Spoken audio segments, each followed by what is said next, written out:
The air in the ministry archives was a manufactured stillness, a scentless, sterile hum that clung to the back of the throat.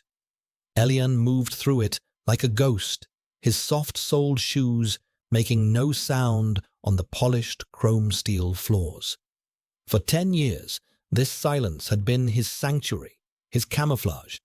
He was Archivist 734, a beta, unremarkable and efficient, a single colorless thread in the vast grey tapestry of the administration. His life was a carefully constructed fortress of neutrality, its walls built from suppressant patches and meticulously controlled expressions.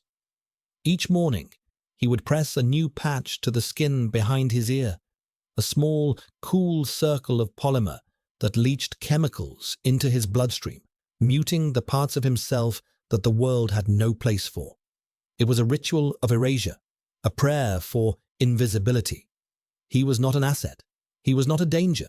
He was simply data. In, processed, out.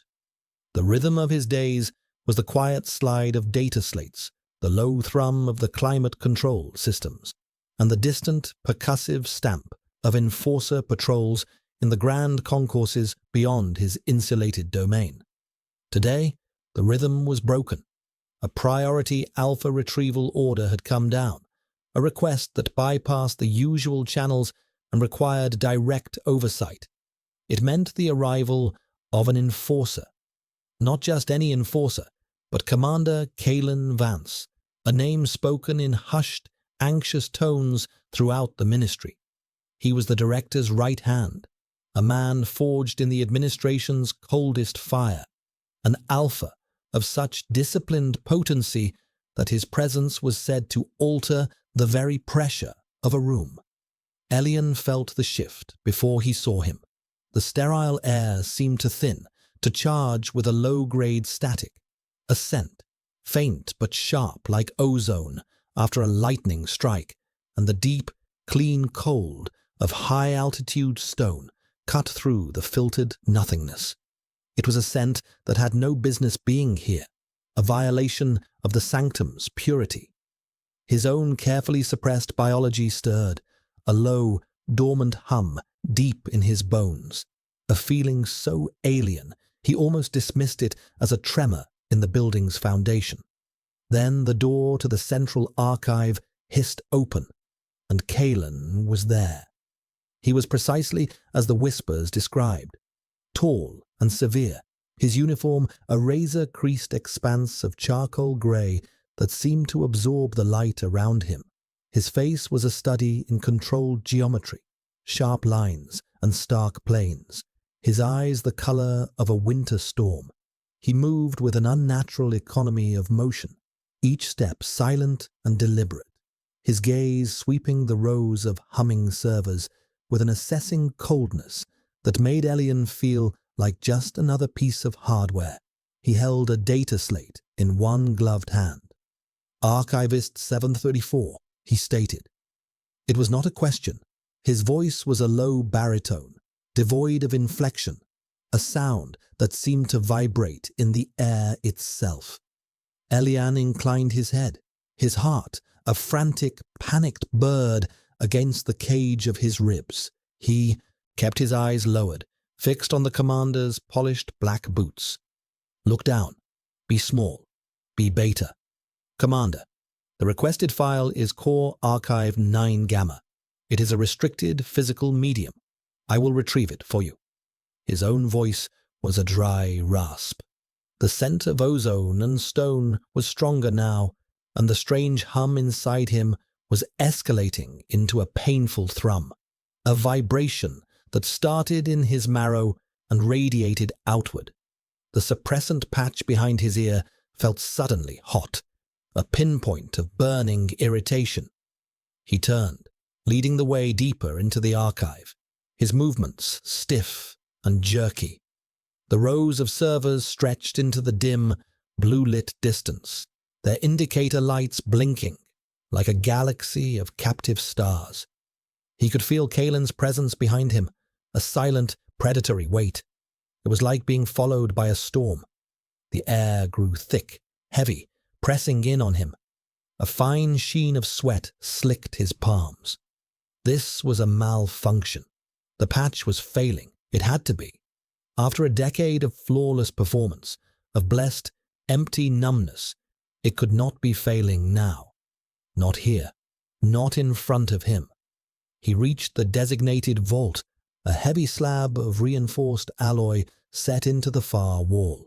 He pressed his palm to the scanner, his hand trembling slightly. The panel glowed green, and with a heavy sigh of pneumatics, the lock disengaged. "Protocol requires a secondary authorization for 9 Gamma, Elian said, his voice strained. "Your credentials, Commander." It was a foolish thing to say, a pathetic attempt to wield the flimsy shield of bureaucracy against the force of nature standing behind him. Kalen stepped forward, moving into his personal space. The scent was overwhelming now, a complex and terrifying symphony of power. It coiled in Elian's lungs, short-circuiting his thoughts. Kalen reached past him, his arm brushing against Elian's. It was the briefest of contacts, the rough texture of the uniform sleeve against the thin fabric of his own tunic, but it felt like a brand. A jolt of pure, white-hot energy shot through him, a circuit completing. The world tilted on its axis. The burning behind his ear exploded into a searing agony, and the low hum in his blood roared into a deafening crescendo. His knees buckled. A gasp, sharp and ragged, tore from his lips. He stumbled, his hand flying to brace himself against the cold metal of the vault door. The polished surface reflected a distorted image of his face, pale and wide-eyed, his pupils blown wide. In the reflection, he saw Kalen turn, his expression for the first time breaking from its mask of cold neutrality. A flicker of something unreadable. Surprise, assessment, recognition crossed his features. He took a half-step back, his posture shifting from relaxed authority to coiled tension. "Archivist." Kalen's voice was different now, sharper, deeper. The clinical distance was gone, replaced by a low, resonant timbre that vibrated through Elian's entire body. Elian now couldn't answer. His throat was closed, his lungs on fire. A wave of dizzying heat washed over him, a fever breaking with violent, world-altering force. The sterile air was suddenly thick with a new scent, something rising from his own skin, something sweet and wild and terrifyingly unfamiliar. It was the scent of rain-soaked earth, of crushed green leaves, of a desperation so profound it was a physical thing. It was a scent he had not smelled in 10 years, a scent he had prayed he would never smell again, the scent of an Omega in distress. The fortress was breached, the walls were dust, and he was trapped in the rubble with the storm. He was not an archivist, he was not a beta, he was prey, and the predator was watching him, its eyes the color of a winter sky, seeing him, truly seeing him, for the very first time. The heat did not wash over him in a gentle wave. It was a detonation, a silent internal explosion that shattered the 10 years of carefully constructed quiet. Elian's perception of the world fractured, the clean lines of the archive blurring into a kaleidoscope of overwhelming sensation. The blinking server lights became searing novas, the low hum of the machinery a physical blow against his eardrums. His own body was a foreign country, a landscape of fire and desperate, aching need. The scent flooding the air, his own scent, wild and uncontrolled, was a scream he couldn't voice, a signal flare shot into the sterile sky of the ministry. He could smell Kalen's shock, a sharp, metallic tang beneath the dominant notes of ozone and stone. It was the scent of a predator catching an unexpected, impossible trail. He was on his knees, though he didn't remember falling. The chrome steel floor was a shock of cold against his burning skin. His tunic was drenched in sweat, clinging to him like a second skin. Every nerve ending was alight, screaming for a contact he couldn't name, a pressure to soothe an ache that was bone deep. His instincts, dormant for a decade, roared to life with the fury of a starved beast. Alpha, danger, safety, alpha. The words were a frantic, contradictory chant in his mind, a primal rhythm that drowned out all rational thought. He pressed his forehead against the cool metal of the vault door, trying to ground himself, but the universe had been reduced to two poles, the inferno within him and the storm standing behind him. Kalen did not move. From Elian's fragmented perspective, he was a statue of impending judgment. Elian could hear the subtle shift of fabric as the commander's stance widened, the almost inaudible click of his comlink being deactivated. It was a small sound, but it was deafening in its implication. No report. Not yet. A deviation from protocol. Why? Alphas were instruments of the system. Unregistered Omegas were anomalies to be contained, processed, and sent to the sanctuaries, gilded prisons where they were bred for their genetics, their identities stripped away until they were nothing but their biology. Kalen's hesitation was a crack in the monolith of the administration, a moment of impossible silence where the roar of procedure should have been. Get up. Kalen's voice was a low command, rougher than before. It wasn't a threat. It was an instruction, laced with an urgency that cut through the fog of Elian's fever. The alpha scent in the room intensified, not with aggression, but with something else. Control. A deliberate, suffocating blanket of pheromones designed to soothe, to dominate, to compel. It was a violation and a strange, terrifying comfort, all at once. The frantic animal in Elian's chest quieted slightly, its panicked thrashing subdued by the sheer weight of Kalen's presence. With a shuddering breath, Elian forced his trembling limbs to obey. He pushed himself up, using the vault door for support. His legs were unsteady, his vision swimming. When he finally faced the commander, he saw that the man's face was a mask of rigid control, his jaw tight, a muscle twitching near his temple.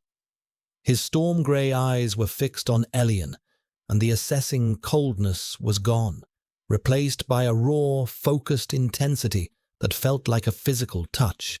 He was seeing past the grey tunic, past the pale face of the archivist, and straight into the terrified Omega cowering within.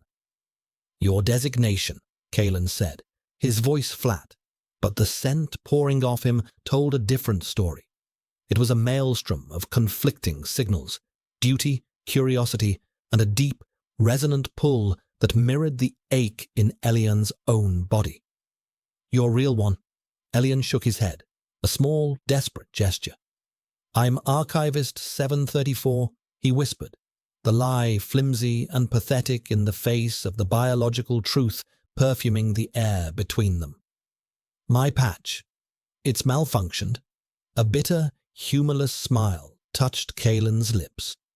"A malfunction," he repeated, the words laced with dark irony. He took a step closer, and Elian flinched back, his body hitting the vault door with a dull thud. Kalen stopped. "Suppressants of this grade do not malfunction. They are overridden. A powerful external stimulus. An alpha." The implication hung in the air, heavy and undeniable. His touch, his scent, he was the cause. He was the catalyst that had brought Elian's fortress crashing down. The admission, unspoken but absolute, changed the dynamic completely. This was no longer an enforcer discovering an anomaly. This was a direct, personal entanglement.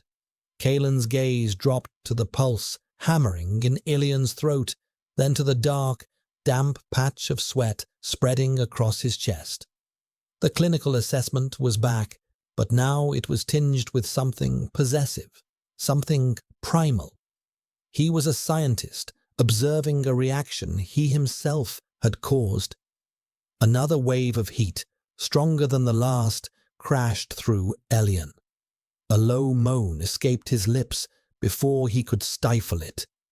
His legs gave out again, and this time Kalen moved. He crossed the space between them in a single, fluid stride, as catching Elian before he hit the floor. His hands were firm, one on his arm, the other on his back. The contact was electric. Through the layers of their clothes, Elian could feel the heat of him, the solid strength. His fevered mind registered the feel of the rough uniform, the solid muscle beneath.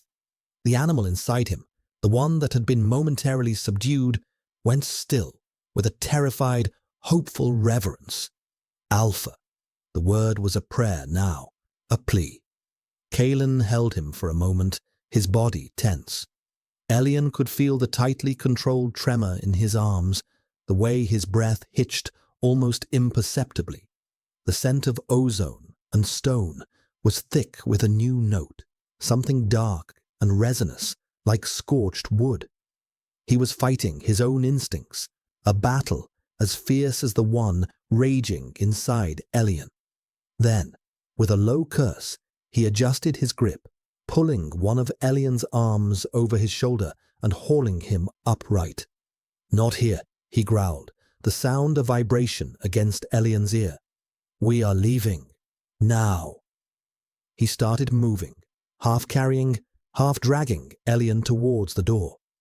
There was no discussion, no explanation. It was the swift, decisive action of a man accustomed to command. But it was not the action of an enforcer taking a prisoner. He was not marching Elian to a containment cell. He was spiriting him away, deeper into the shadows of the ministry, and for the first time in a decade, Elian had no idea what came next. He was no longer a ghost in the machine. He was a flaw, an error, and the system's most efficient agent was taking him offline. The journey through the ministry was a fever dream, a blur of grey corridors and muted lighting filtered through the haze of Elian's escalating heat. Kalen moved with a chilling purpose, his grip on Elian's arm a vice of iron control. He guided them through service corridors and restricted access hallways, his credentials opening doors that Elian, in his 10 years of invisible service, never knew existed. No one saw them. It was as if Kalen could bend the very architecture of the building to his will, creating a pocket of silence and shadow in which to move. Elian was a dead weight, his feet stumbling, his head lolling against the commander's shoulder. The contact was a constant, agonizing source of both torment and solace. His body craved the proximity, the solid strength of the alpha, even as his mind screamed at the danger. Each brush of Kalen's uniform against his skin was a fresh log on the fire, consuming him from within. They stopped before a nondescript door in a quiet, forgotten sector of the upper administrative levels. Kalen pressed his thumb to a scanner, and the door slid open into darkness. He pushed Elian inside, the room beyond as silent and sterile as the archive, but different. The air was still, but it held a single dominant scent. Kalen's, ozone and stone. This was his space, his private quarters, a den. The realization sent a fresh wave of panic and a deeper, more treacherous tremor of instinct through Elian. He had not been taken to a cell. He had been brought to the predator's lair. Kalen followed him in, the door hissing shut behind them. sealing them in an insulated, soundproof box. The lights came on, a low, indirect glow that revealed a space of brutalist minimalism. A bed, a desk, a single chair, all sharp angles and muted colors. There were no personal effects, no photographs, no clutter. It was the room of a man who owned nothing, or a man who was owned completely by his duty. He released Elian, who stumbled and caught himself against a wall, his legs barely supporting him. The room felt claustrophobic, the air thick with unspoken threat and a biological pull that was rapidly becoming unbearable. "Sit," Kalen commanded, gesturing to the bed. It was a simple cot, with a grey blanket pulled taut over the mattress. Elian shook his head, wrapping his arms around himself. "What is this? What are you doing? You should be reporting me." The words came out in a choked whisper. Kalen watched him, his expression unreadable. He began to unfasten the high collar of his uniform, his movements precise and methodical. "Reporting, you would create a cascade of protocols, a containment team, medical evaluation, processing. It would create a record." He undid the clasps on his cuffs, rolling the sleeves up to his forearms with the same deliberate care. "A record is noise. I dislike noise." The explanation was so cold, so clinical, it was more terrifying than any threat. He wasn't saving Elian out of compassion. He was hiding him out of a desire for efficiency, for order. Elian was a piece of data that didn't fit the system, and Kalen, the ultimate organizer, had decided to file him away manually. "So I am an administrative inconvenience?" Elian asked, a hysterical laugh bubbling in his throat.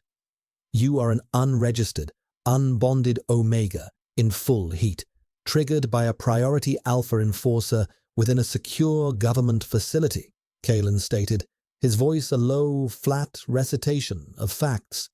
He walked over to a small, recessed panel in the wall and opened it, revealing a compact medical kit. "You are a catastrophic security breach, and at this moment, you are my responsibility." He pulled out a sterile hypospray and a vial of clear liquid. Elian's eyes widened in terror. "No, no drugs. I don't—" "This is a fever suppressant and a mild sedative," Kalen interrupted, his voice leaving no room for argument as he filled the injector. "It will not stop your heat. Nothing can do that now. But it may keep you from losing consciousness or seizing from the fever. Your core temperature is dangerously elevated." He spoke with the detached concern of a mechanic discussing an overheating engine. He approached Elian, the hypo spray held in his hand. The implicit threat was clear. Elian could cooperate, or he could be subdued. Every instinct screamed at Elian to run, to fight. But he was trapped. He was weak, his body a traitor to his will. He squeezed his eyes shut as Kalen came closer, the alpha's scent rolling off him in waves that made Elian's head swim. He felt the cold touch of Kalen's fingers on his neck, tilting his head to the side. The touch was brief, impersonal, yet it sent a shiver down his spine. He braced himself for the sting of the injector. There was a sharp hiss of compressed air against his skin, and a wave of coolness spread through his veins, a stark contrast to the fire raging everywhere else. The effect was almost immediate. The frantic, jagged edge of the panic began to smooth out. The roaring in his ears subsided to a manageable hum. The fever still burned, the ache in his bones was still a deep, resonant agony. But the world swam back into a semblance of focus. He opened his eyes. Kalen was standing just a foot away, watching him with that same unnerving intensity. He could see the fine details of his face now, the faint scar that cut through his left eyebrow, the subtle lines of fatigue around his eyes. He looked less like a monolith and more like a man under immense, carefully concealed strain. "Why?" Elian asked again, his voice clearer now, stronger. "Why are you doing this?" Kalen turned away, placing the empty hypospray on the desk with a quiet click. He stared at the blank wall, his back to Elian. For a long moment, he was silent. The only sound was the thrum of the building's ventilation, a constant, low drone. "When I was a child," Kalen said, his voice quiet, almost reflective, "my family had a hunting bird, a kestrel. It was born in captivity, raised in a cage. The trainers said it was perfectly adapted to its life. Content. One day a wild hawk flew over the aviary. The kestrel had never seen another of its kind, had never known the open sky. But it threw itself against the bars of its cage. Over and over, it broke its own wings, trying to answer a call it shouldn't have been able to understand." He turned his head, his profile sharp against the low light. His grey eyes met Elian's. "The scent you produce, it is not the scent of a registered Omega. Theirs is domesticated, perfumed. Yours is the scent of the wild hawk." He paused, the silence stretching. "I want to understand the call." The confession was so strange, so poetic, so utterly at odds with the man Kalen presented to the world, that it left Elian breathless. He was not an inconvenience.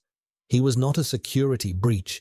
He was a puzzle, a biological anomaly that had captured the interest of the system's most perfect instrument. He was Kalen's kestrel, and this room was the cage. The sedative may have cooled the fever in his blood, but a different kind of fear, colder and more profound, began to settle in his heart. The hours that followed bled into one another, a long, disjointed fever dream, punctuated by moments of startling clarity. The sedative Kalen had administered acted as an anchor, keeping Elian from being swept away entirely by the storm of his heat, but the tide of instinct still pulled relentlessly. He spent most of the time curled on the cot, the thin grey blanket wrapped tightly around him, a flimsy barrier against the cold reality of his situation and the burning heat within.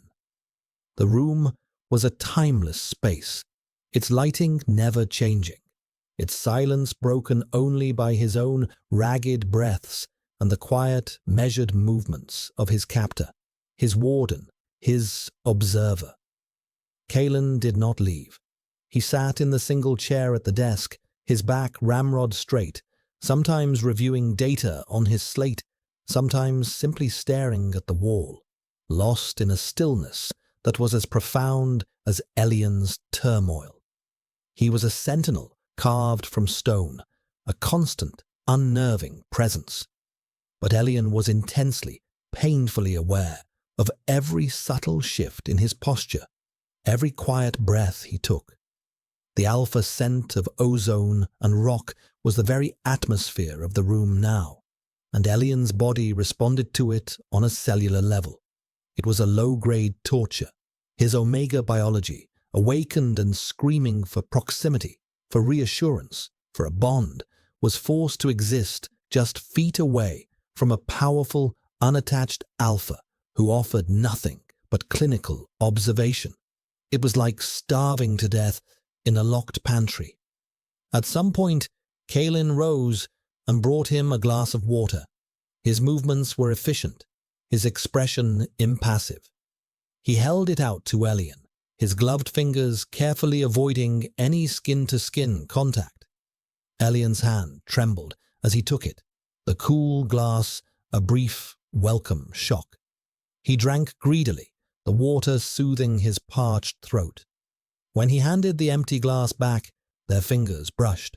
The contact was infinitesimally small, a whisper of leather against skin, but a jolt, sharp and undeniable, passed between them.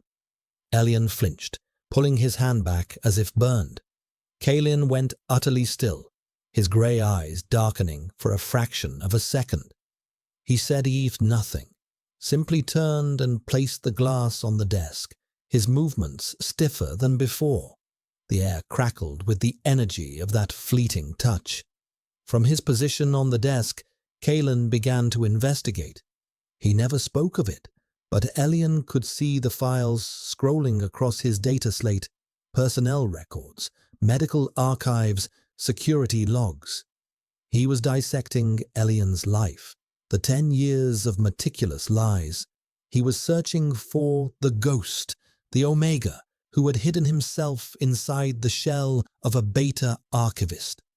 Elian watched him, a sense of detached dread filling him. He was watching his own past be exhumed by the one man who had the power to condemn him for it. The fever would crest in waves, and with it came fragmented memories. He remembered his mother, her soft voice, the scent of chamomile and fresh linen that always clung to her. He remembered her telling him stories of a time before the administration, a time when Omegas were not commodities. He remembered the fear in her eyes when his first signs had begun to manifest, the hushed, desperate conversations with his father. He remembered the day the enforcers came. Not for him, he had been too young, but for a neighboring family with an Omega daughter who had just presented. He remembered her screams as they led her away, her parents powerless to stop them. That was the day his own family had decided to run, to hide, to erase him. He was not a son. He was a secret. He was a liability. A particularly vicious wave of heat racked his body, and a pained cry escaped his lips. He curled into a tighter ball, his teeth chattering despite the fire in his veins. Across the room, Kalin looked up from his slate, his concentration broken. He watched Elian for a long moment, his face a granite mask. The muscle in his jaw was working again. He stood, his chair scraping quietly against the floor. Elian tensed, expecting another hypo spray, another clinical intervention. Instead, Kalin walked to the small nutrient dispenser in the wall and retrieved a ration bar. He unwrapped it and broke off a piece. He approached the bed slowly, as one might approach a wary, wounded animal. He knelt down, not on the bed, but on the floor beside it, a subtle but significant shift in the power dynamic. He was no longer towering over him. He was meeting him at his level. "You need to eat," he said, his voice low and even. He held out the small piece of the bar. Elian stared at it, then up at Kalin's face. In the low light, the enforcer's features seemed softer, the severe lines less pronounced. The storm in his eyes was still there, but it was distant, veiled. "I'm not hungry," Elian rasped. "Your body is consuming its reserves at an accelerated rate. You will become weaker if you don't eat," Kalin stated. It was a fact, not a plea, but his presence, his proximity, was doing strange things to the storm inside Elian. The frantic, clawing desperation was soothed by the nearness of the Alpha, even as another part of him screamed in terror. He hesitated, then slowly reached out and took the piece of ration bar. His fingers were clumsy, and he fumbled it. Kalin's hand shot out, not to catch the bar, but to steady Elian's hand, his bare fingers closing over Elian's. This time, the contact was deliberate, skin on skin. The world stopped. It was not a jolt of electricity. It was a deep, resonant chord that struck the very core of his being. A warmth spread from the point of contact, a profound and terrifying sense of rightness.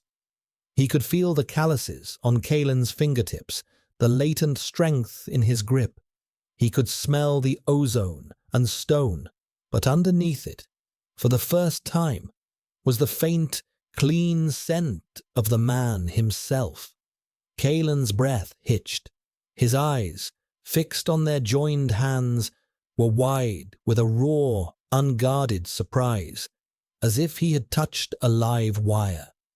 The control, the iron discipline he wore like armor, had cracked. For a single, suspended moment, he was not the commander, and Elian was not the prisoner. They were just an alpha and an omega, caught in a biological gravity too powerful to deny. He pulled his hand back abruptly, a sharp, jerky motion. He stood and retreated to his desk, turning his back on Elian once more. He did not sit. He stood facing the wall, his hands braced on the desk, his head bowed. He was fighting. He was fighting the same pull that was tearing Elian apart. And in that shared, silent struggle, a fragile, dangerous connection was forged in the sterile confines of the room. Elian slowly ate the ration bar, the bland, nutrient-dense paste tasting of nothing and everything all at once. The heat began to recede. It was not a sudden departure, but a slow, grudging retreat, like a fever breaking over the course of a long night. The sharp, agonizing peaks of need softened into a dull, persistent ache. The fog in Elian's mind thinned, leaving behind a landscape of exhaustion and a raw, scraped-clean vulnerability. He could think again, could form coherent sentences in his head, but the carefully constructed walls of Archivist 734 were gone, leaving only Elian the Omega, exposed and fragile in the lion's den. He watched Kalen, who had not slept, who had remained a vigilant, silent presence in the chair. The first real conversation they had was not one of interrogation, but of quiet, exhausted curiosity. How long? Kalen's voice was soft in the pre-dawn stillness of the room, the first words either of them had spoken in hours. He was looking at his data slate, but his attention was clearly on Elian. Elian knew what he was asking. "Since I was 16, he answered, his voice hoarse. "The suppressants were custom, black market. My father was a biochemist. He designed them to be undetectable." A flicker of pain crossed his face. He believed the greatest freedom was to be overlooked by the system. "A dangerous philosophy," Kalen murmured, his eyes still on the screen. "The system is designed to protect, to provide order." A bitter laugh escaped Elian. "Order. You call the sanctuaries order. You take Omegas from their families, strip them of their names, and use them as breeding stock for a stronger generation of alphas. That's not order. It's husbandry." The words were sharp, defiant. The fear was still there, a cold stone in his gut, but the haze of instinct had been replaced by a slow-burning anger. An anger at the system Kalen embodied, and an anger at himself for the terror and longing the man still evoked in him. Kalen finally looked up from the slate, his gaze meeting Elian's across the small room. There was no defensiveness in his expression, only a quiet, unnerving consideration. The genetic lines were weakening. Social bonding patterns were becoming erratic. The sanctuary program stabilized the population. It ensured their survival. He spoke the official rhetoric, the cold logic of the administration, but his voice lacked its usual conviction. It sounded like a line he had rehearsed 1,000 times, a truth he was now questioning. "Survival at what cost?" Elian challenged, pushing himself up to a sitting position. The grey blanket pooled around his waist. "You sacrifice individuals for the sake of the whole. But a whole made up of broken pieces is not strong. It's just hollow." Kalen was silent for a long time. He set the data slate down on the desk with a soft click. My older sister was an Omega, he said, his voice so low Ilian had to strain to hear it. She presented at 15. She was beautiful, vibrant. She loved to paint. Her colors were loud. He paused, his eyes unfocused, looking at a memory. She was sent to Sanctuary Epsilon. I visited her once a year, as permitted. Each year she was quieter. The colors in her paintings faded, grays, muted blues. By the 5th year, she stopped painting altogether. They told me she was well-adjusted, that she had embraced her biological purpose. He looked directly at Elian, and for the first time, the storm in his eyes was not one of authority or control, but of profound, ancient grief. When they told me she had died after a birthing complication, I felt nothing but relief. Relief that she was finally free from the order I was sworn to uphold. The confession hung between them, a fragile, shattering thing. It was a piece of himself he had offered, a shard of his own brokenness. It recontextualized everything. Kalen was not just an instrument of the system, he was its victim, too, a man who enforced the rules that had hollowed out his own family. Elian's anger softened, replaced by a painful, aching empathy. He saw the boy who had lost his sister, the man who had buried his grief under a mountain of discipline and duty. "I'm sorry," Elian whispered, the words inadequate, but sincere.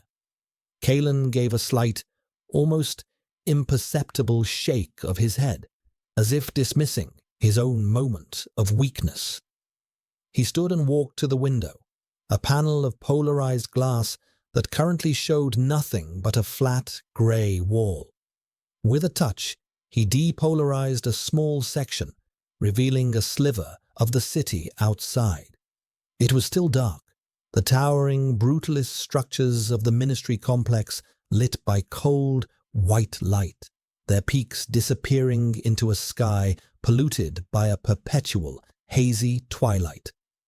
"Your falsified records are perfect," Kalen said, changing the subject, his back to Elian. "A work of art. Your father was a genius. There is no trace of your former identity. According to the administration, Elian of House Moray ceased to exist 10 years ago, perished in a shuttle accident with his parents."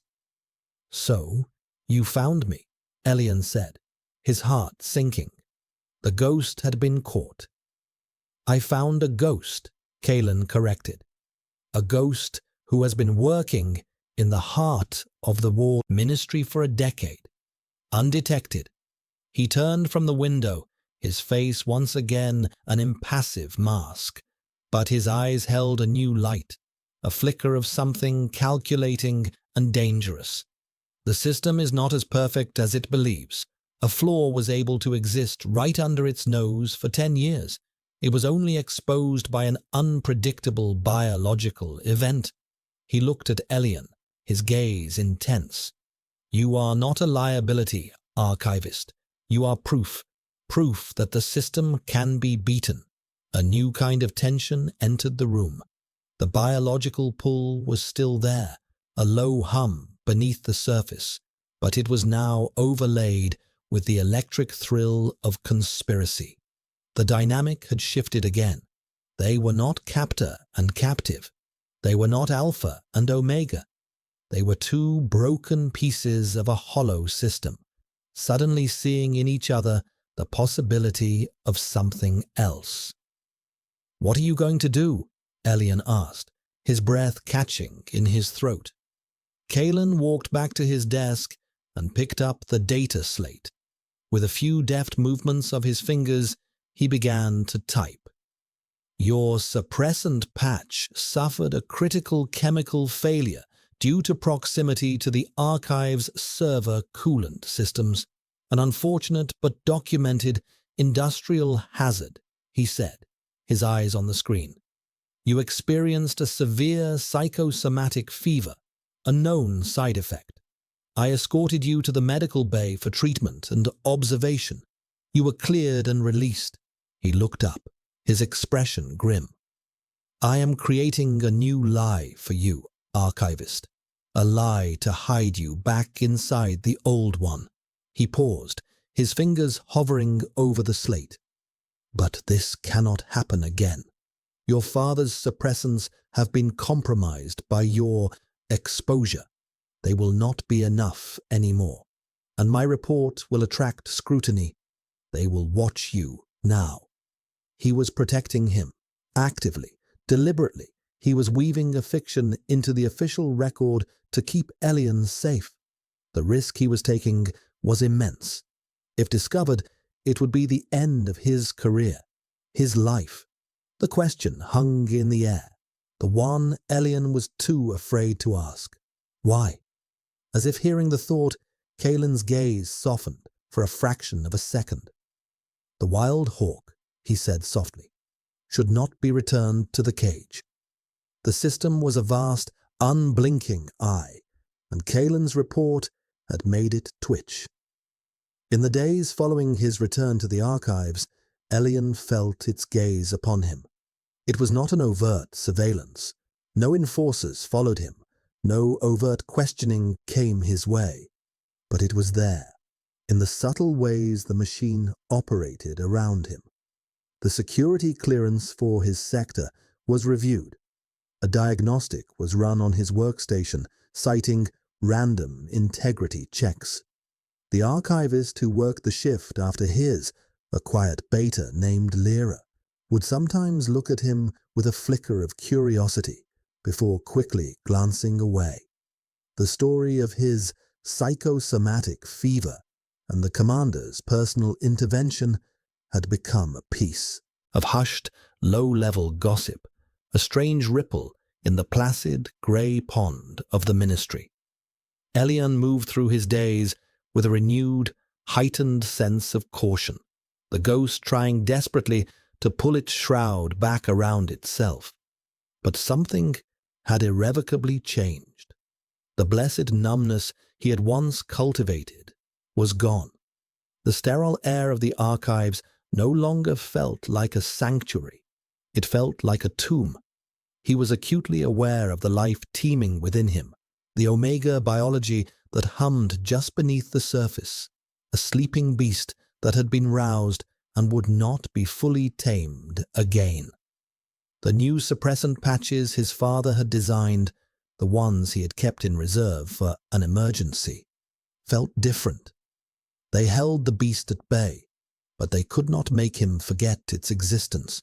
He was a man living a lie, and for the first time, the lie felt heavy, suffocating. He found himself tracing the spot behind his ear where the patch sat, a constant reminder of his confinement. He did not see Kalen, but his presence lingered.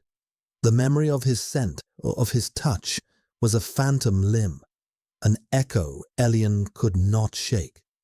He would catch a faint whiff of ozone from a sparking data conduit, and his heart would seize. He would brush his hand against cold metal and remember the feeling of Kalen's fingers steadying his own. The commander had become a part of his internal landscape, a figure of both terror and a strange, burgeoning hope. He had seen the crack in the monolith, and he could not unsee it.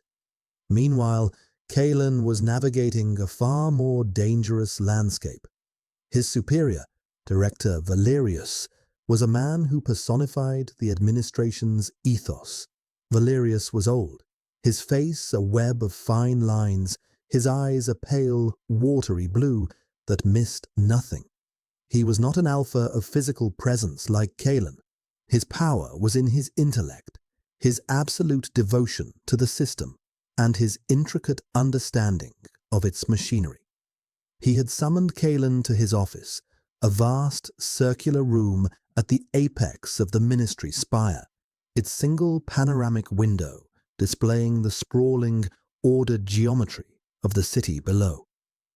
"Commander Vance," Valerius said, his voice a dry rustle of paper. He did not look up from the report he was reading on his transparent desk screen. A curious incident in the core archives. A minor personnel matter director, Kalen replied, standing at perfect attention before the desk. The archivist had a medical reaction to a coolant leak. I escorted him to medbay as a precaution. It is all in the report. He kept his voice level, his heartbeat a steady, disciplined rhythm. He had rehearsed this. He had purged the report of any emotion, any anomaly. It was a masterpiece of bureaucratic blandness. Valerius made a small, non-committal sound. Indeed, so bland, so procedural. He finally looked up, his pale eyes pinning Kalen in place. You are many things, Commander. A ruthlessly efficient enforcer, a brilliant strategist, the most potent alpha in my command. But you are not a man who concerns himself with minor personnel matters. You do not play medic to fainting beta archivists. He tapped a finger on his desk. Your operational log shows you deactivated your comlink for 17 minutes inside the archive. Why? The question was a scalpel, sliding precisely between the ribs of Kalen's carefully constructed lie. The coolant leak was causing intermittent signal interference. I deactivated it to perform a hard reset, Kalen answered without hesitation. It was a plausible, technical explanation. Plausible, Valerius conceded, a thin smile touching his lips. But the maintenance log for that sector shows no record of coolant fluctuations or signal interference. He leaned forward, his watery eyes seeming to sharpen, to harden. You are my finest instrument, Kalen. I forged you myself after your family's unfortunate affair. I honed your discipline, your focus. I know how you operate. An anomaly is reported, it is contained, it is processed. There is no deviation, and yet I feel a deviation, a discordant note in the symphony. Tell me, Commander, what did you really find in the archives? Kalen held the director's gaze. The air in the room was thin, cold. This was the true test. Valerius was not asking about an archivist. He was testing his instrument, checking it for flaws.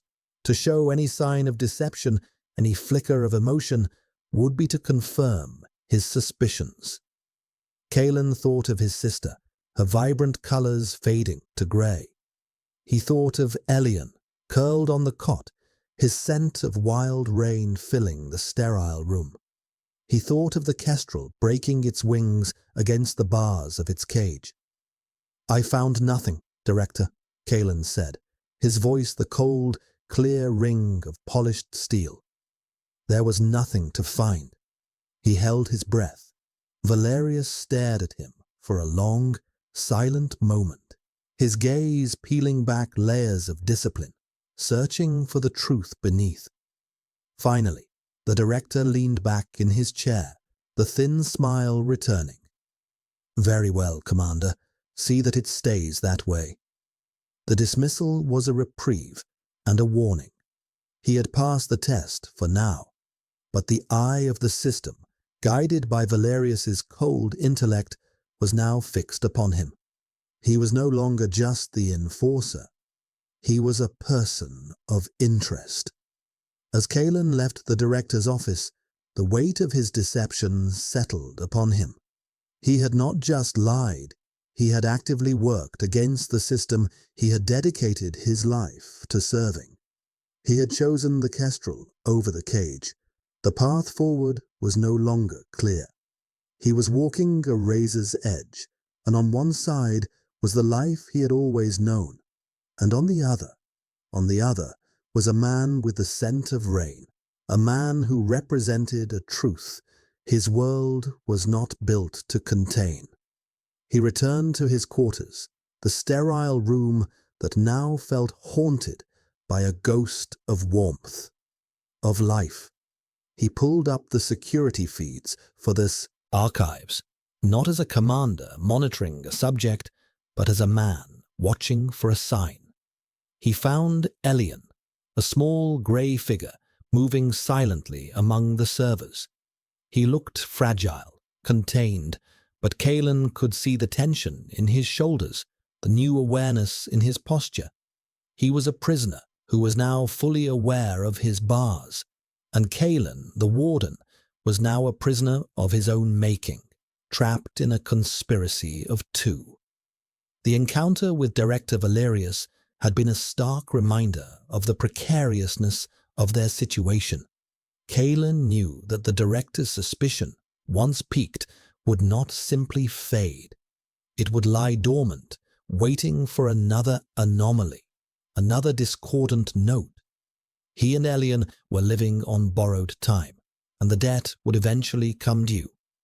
The realization settled in Kalen's mind not as a panic, but as a cold, hard tactical problem that required a solution. His solution, when it began to form, was as audacious as it was treasonous. Escape. Not just for Elian, but for them both. The thought, once it took root, grew with a terrifying and inexorable logic. He could not protect Elian within the system. Valerius would eventually find him. The only way to save the Kestrel was to break the entire aviary. This new purpose changed him. His movements became even more precise, his expression even more guarded. He was a man building a bomb in plain sight. He began to subtly access transport schedules, border patrol routes, and schematics for the city's outer wall infrastructure. He downloaded encrypted topographical maps of the wastelands beyond the city limits, a place spoken of only in cautionary tales, a land of ruins and untamed wilds. He did this in short, untraceable bursts, using layers of clearance codes and ghost protocols, covering his tracks with a skill born of years spent hunting fugitives for the administration. He was using the Master's tools to dismantle the Master's house. For Elian, the days continued in their strange, new rhythm of heightened awareness. The fear was a constant companion, but it was now mingled with something else, a fragile, tentative hope sparked by Kalen's protection. He found himself thinking about the commander not as a figure of authority, but as a person. He replayed their conversations in his mind, the stark confession about his sister, the strange poetry of the wild hawk. He had seen the man behind the uniform, and the sight had left an indelible mark. This empathy was a dangerous indulgence. It made him feel connected, less alone, which in turn made the isolation of his life as Archivist 734 even more pronounced. One evening, a week after his illness, a priority-level data retrieval request appeared on his console. It was from an anonymous, high-clearance user. The request was not for a file, but for a specific string of obsolete code buried deep within the Ministry's architectural sub-routines. The code was for the atmospheric and filtration controls in the lower level, service tunnels. It was a strange, nonsensical request, but Elian's job was not to question, it was to retrieve. As he isolated the requested data packet, he noticed a single line of corrupted code embedded within it. It looked like a transmission error, a meaningless jumble of alphanumeric characters. But on instinct, he copied the line before fulfilling the request. Later, alone in his small, state-assigned living pod, he stared at the string of corrupted code. It was a puzzle, a message. He thought of his father, the biochemist who had hidden his son's identity in a labyrinth of false data. He had taught Elian about ciphers, about hiding messages in plain sight. He began to work, applying old, forgotten decryption keys his father had taught him.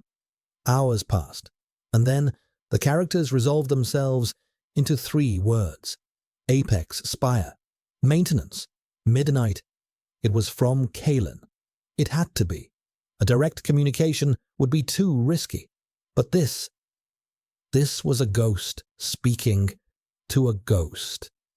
Fear and a wild, thrilling excitement warred within him.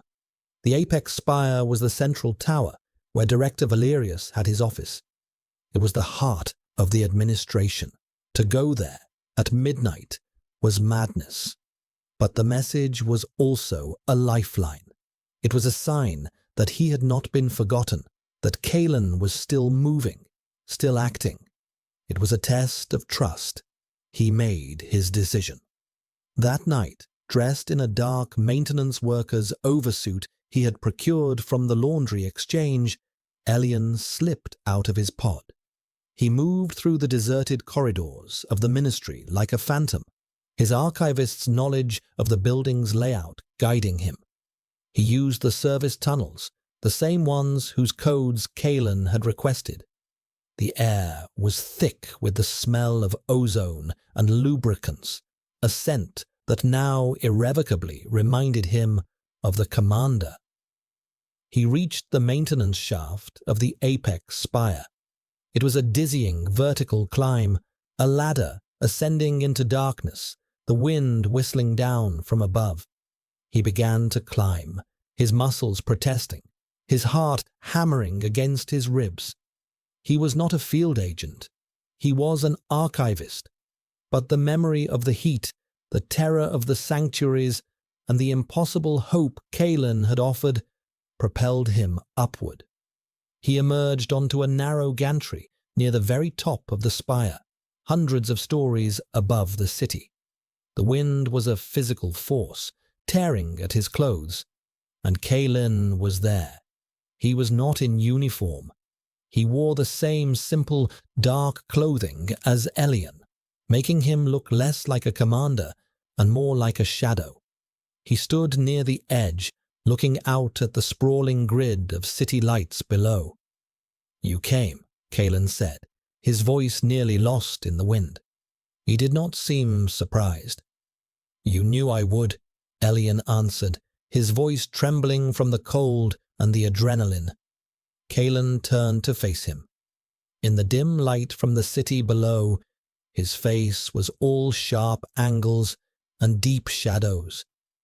"I needed to know if you were just a survivor, or if you were a fighter. Hiding is not enough anymore." He took a step closer, the wind whipping his hair across his forehead. "I am getting us out, Elian." He used his name, not archivist, Elian. The sound of it, spoken in Kalen's low voice, was a shock, an intimacy that felt more profound than any touch. Out of the city, out of the administration's reach. But it will be dangerous. The plan will require precision, and it will require you to do things you are not trained for. "Why?" Elian asked, the question that had been haunting him. "Why are you doing this? For me?" Kalen's gaze was unwavering. "I told you, I want to understand the call. But it's more than that now." He looked away, back at the city lights. "For 20 years, I have served the logic of the system. I have enforced its calculations. I believed in the sanctity of the equation, the greater good. But you are the variable the equation could not account for. You have shown me that the logic is flawed, that a system that has no room for a wild hawk, that clips its wings and files it away in a grey cage, is not a system worth serving." He looked back at Elian, and the intensity in his eyes stole Elian's breath. "I am not doing this for you, Elian. I am doing this for me. You just gave me a reason to." He held out a small, encrypted data chip. "This contains schematics, timings, patrol routes. Memorize it, then destroy it. We have one chance, in 3 days." The unspoken pact was now spoken. The conspiracy had a shape, a deadline. They were no longer just two broken pieces.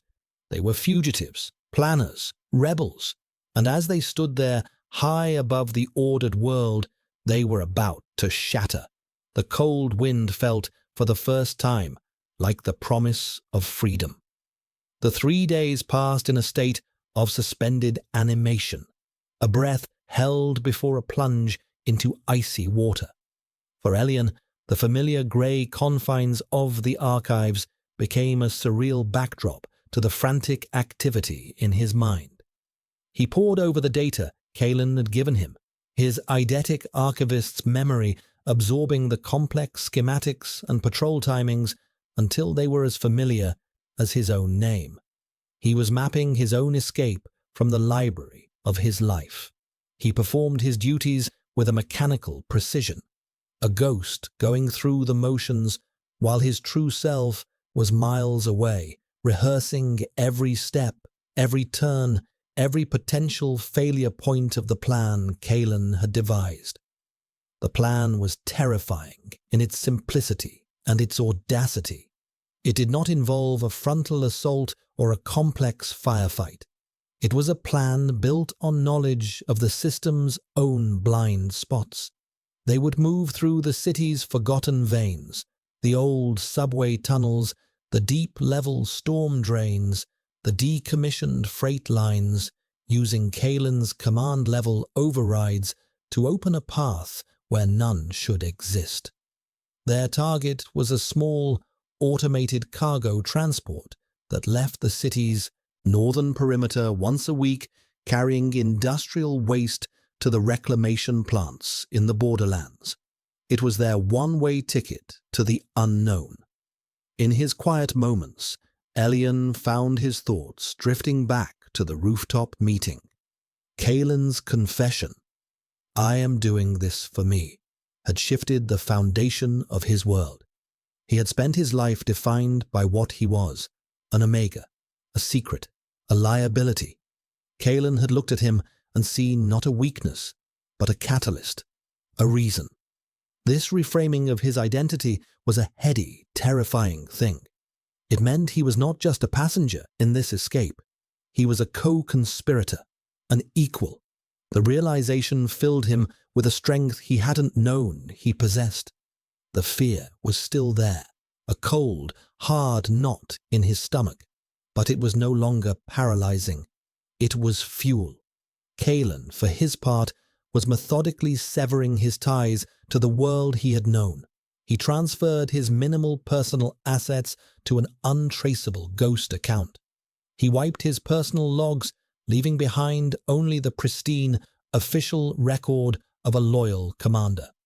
He was erasing himself, just as Elian's father had once erased his son. The irony was not lost on him.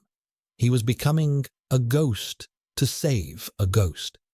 His final act was to visit the ministry's memorial archives, a vast, silent hall where the names of those who had served the administration were projected in columns of soft, blue light.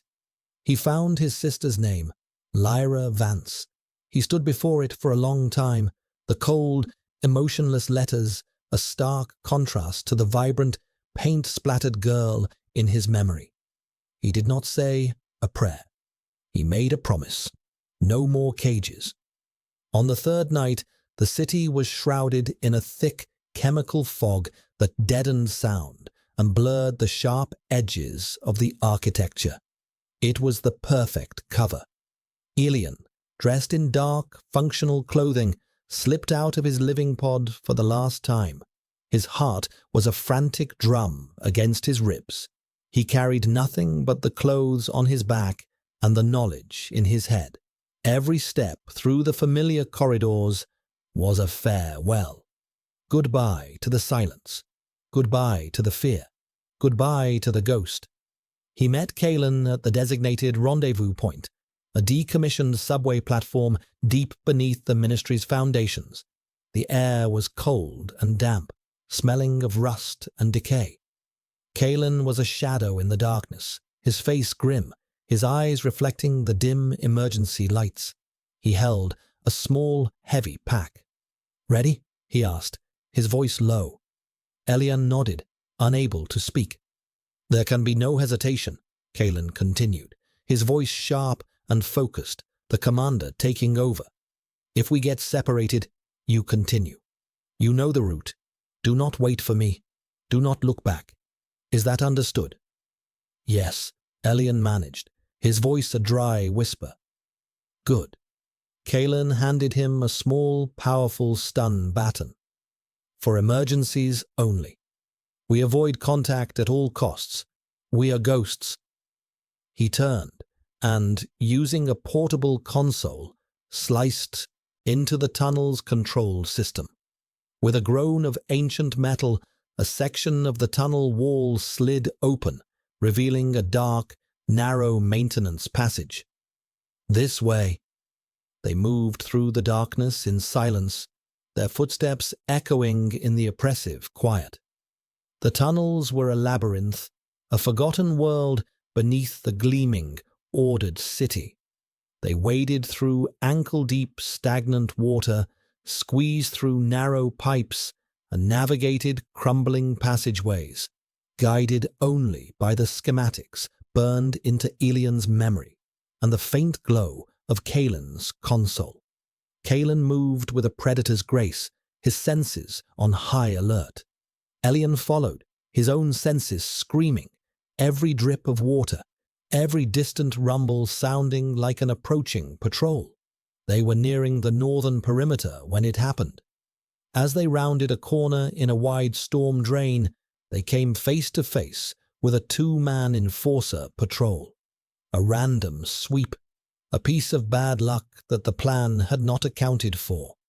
For a frozen second, everyone stood in stunned silence, the beams of the enforcer's flashlights cutting through the gloom, pinning Kalen and Elian like trapped animals. "Commander Vance?" one of the enforcers asked, his voice laced with confusion. "What are you doing down here?" Kalen didn't miss a beat. His posture shifted, his authority settling over him like a cloak. "Special assignment from the director," he said, his voice cold and commanding. "Classified. You will turn around, return to your post, and forget you saw anything. Your logs will show you completed your patrol without incident." The enforcers exchanged a nervous glance. The order was irregular, but it came from Commander Vance. To disobey was unthinkable. But as one of them began to lower his weapon, the other's flashlight beam drifted past Kalen and settled on Elian's face. A flicker of recognition crossed his features. "Wait a minute. That's the archivist, the one who was sick." The seed of suspicion, planted by the gossip network, had just sprouted. What is an archivist doing on a classified assignment in the storm drains? The moment stretched, thin and taut. Kalen knew the bluff had failed. He moved. It was not a flurry of motion, but a single, brutal, efficient act. He closed the distance in a heartbeat, his hand striking the first enforcer's throat in a precise, disabling blow. The man crumpled without a sound. The second enforcer raised his weapon, but Elian, acting on pure adrenaline, lunged forward, jamming the stun baton into the man's side. The crackle of electricity filled the tunnel, and the enforcer convulsed, his weapon clattering to the ground. Silence. The two uniformed bodies lay at their feet. Elian was shaking, his breath coming in ragged gasps, the stun baton still humming in his hand. Kalen stood over the unconscious men, his expression grim. "They will have an emergency transponder," he said, his voice tight. "When they fail to check in, a team will be sent. We have minutes, not hours." The plan was broken. The alarm had been raised. They were no longer ghosts. They were prey, and the hunt had begun. The alarm changed everything. The silent, methodical infiltration was over. Now, it was a desperate race against time. Kalen's face was a mask of cold fury, not at Elian, but at the flawed calculation, the intrusion of chance into his perfect equation. "This way," he snapped, grabbing Elian's arm, and pulling him into a sprint down the dark, echoing tunnel. The cargo depot is 2 levels up. We have to get there before they seal the perimeter. They ran, their footsteps splashing in the filthy water, their ragged breaths echoing off the curved walls. The distant wail of sirens began to filter down from the city above, a sound that spurred them on, a promise of the closing net. They reached a maintenance ladder and scrambled up, emerging into a vast, cavernous space filled with the rumble of machinery. This was the cargo depot. Automated cranes moved on overhead gantries, lifting and sorting containers in a complex robotic ballet.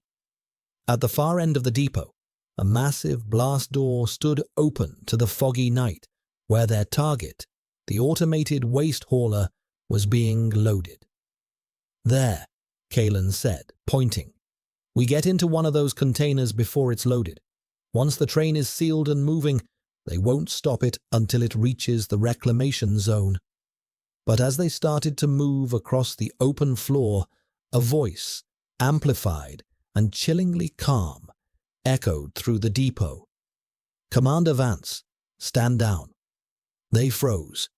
On a catwalk high above them stood Director Valerius, flanked by a squad of elite enforcers in full tactical gear, their pulse rifles leveled.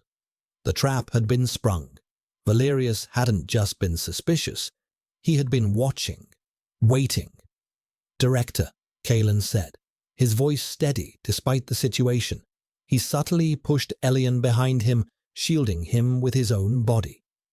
"A surprising welcome." "I am full of surprises," Valerius replied, a faint, condescending smile on his lips. "I must confess, I am disappointed. I thought you were hunting the anomaly. It turns out you were taming it." His watery eyes fixed on Elian. The missing piece, an unregistered Omega. So that was the discordant note. A biological imperative, clouding the judgment of my finest instrument. How very predictable. "He is not an instrument," Elian said, his voice shaking but clear, stepping out from behind Kalen. "And I am not an anomaly." Valerius's smile widened. "It speaks. How quaint." He gestured to his men. "Take them. The commander will be decommissioned for treason. The Omega will be sent to the Sanctuary program for special study. We have never had a wild one to analyze before." The enforcers began to descend the stairs from the catwalk, their movements precise and menacing. There was no escape. They were outnumbered, outgunned, trapped. Kalen looked at Elian, his grey eyes filled with a stark, cold fury. "I am sorry," he murmured, so low only Elian could hear. "I failed." "No," Elian said, his gaze locked with Kalen's. He remembered the rooftop, Kalen's words. "You are a fighter." He looked past the enforcers at the giant automated cranes moving overhead, their massive magnetic claws lifting containers. An idea, born of desperation and an archivist's understanding of systems, sparked in his mind. "The cranes," he whispered to Kalen. "They run on an independent network. If you can create a power surge, a massive one." Kalen's eyes widened slightly as he understood. It was a mad gamble, a 1 in a million shot. He gave Elian a single, sharp nod. It was all the confirmation they needed. As the enforcers advanced, Kalen did the last thing they expected. He charged them. It was a suicidal, desperate move designed for one purpose: to create a diversion. He moved like a blur of grey lightning, a force of nature unleashed. He disarmed the first 2 men with brutal efficiency, using their own bodies as shields. The depot erupted into chaos, the enforcers trying to get a clear shot without hitting their own men or their rogue commander. While all eyes were on Kalen, Elian sprinted in the opposite direction, towards a master control conduit for the crane network. He tore the panel open, revealing a thick bundle of power cables. He remembered the schematics. He knew which one carried the primary load. Using the metal casing of the stun baton Kalen had given him, he jammed it between the main conduits. The effect was instantaneous and catastrophic. A blinding blue-white light erupted from the panel, and the entire depot was plunged into darkness as the main power grid short-circuited. Emergency lights flickered on, casting long, dancing shadows. But the cranes, on their independent power, went haywire. Freed from their programming by the surge, they began to swing wildly, their magnetic claws dropping containers, lifting random pieces of metal, a storm of uncontrolled, multi-ton machinery. The enforcers scattered, their disciplined formation breaking as they dodged falling debris. Valerius screamed orders from the catwalk, but it was useless. In the chaos, Kalen fought his way back to Elian. He grabbed his hand, his grip like steel. "Now," he yelled over the screeching of metal. They ran, weaving through the mechanical nightmare. A container crashed down just feet behind them, shaking the entire foundation. They reached the automated train, its doors still open. They scrambled into an empty, dark container just as the train's departure sequence, unaffected by the chaos in the depot, initiated. With a heavy, final clang, the container door slid shut and locked, plunging them into absolute darkness. A moment later, they felt a lurch as the train began to move, slowly at first, then gaining speed, pulling them out of the city, out of the fight, out of the world they had always known. They had done it. They had escaped. But the silence in the pitch-black container was not the silence of peace. It was the silence of two fugitives who had just declared war on a system that would never, ever stop hunting them. The darkness inside the container was absolute, a physical presence that pressed in from all sides. It was a void without dimension, swallowing sound, sight, and sense of direction. For a long time, neither of them spoke. The only sound was their own harsh, ragged breathing and the steady, rhythmic clatter of the train's wheels on the track beneath them, a mechanical heartbeat carrying them into an unknown future. The air was cold and smelled of industrial solvent and recycled metal. Elian was shaking, the adrenaline of the fight and the escape finally giving way to a bone-deep tremor of shock and exhaustion. He could feel Kalen's presence beside him, a solid shape in the void, a locus of warmth and coiled tension. He had expected Kalen to be angry, to be frustrated by the catastrophic failure of his meticulously crafted plan. But when he finally spoke, his voice was quiet, devoid of anger, filled with a strange, resonant awe. "You did that," he said, the words cutting through the darkness. "The cranes. That was not in the plan. That was you." "It was a guess," Elian whispered, his voice hoarse. "A logical leap. Systems have fail-safes. Overload the primary, and the secondary might react unpredictably." He had spent his life studying systems, observing their patterns and their breaking points. In that moment of desperation, he had simply applied his knowledge on a terrifyingly grand scale. A soft sound came from Kalen's direction. It took Elian a moment to identify it. A low, quiet chuckle. It was the first time he had ever heard anything resembling humor from the commander, and the sound was so unexpected, so out of place, that it sent a shiver down his spine. "A logical leap," Kalen repeated, a note of dark irony in his voice. "You toppled the board with a single illogical move, Elian. You turned their own strength, their own machinery, against them. That is not the move of an archivist. It's the move of a revolutionary. The weight of that word, revolutionary, settled upon Elian. He had never thought of himself as anything more than a survivor, a hider. But in that moment, facing certain capture, he had chosen to fight back, to break the machine rather than be crushed by it. He had acted. He had changed the outcome. He was no longer just a variable. He was an agent of chaos. He felt a movement in the darkness, and then Kalen's hand found his. His fingers were warm and calloused, and they wrapped around Elian's cold, trembling ones with a firm, grounding pressure. It was not a possessive gesture, not the touch of an alpha claiming an omega. It was the touch of an equal, a partner, a co-conspirator acknowledging a shared victory in the midst of a lost war. "We are fugitives," Kalen said, his voice a low vibration in the dark. "Valerius will not let this go. He will see this as a personal failure. He will hunt us to the ends of the earth." "I know," Elian said. The fear was still there, but it was different now. It was the fear of a soldier in a war, not the fear of a lamb in a slaughterhouse.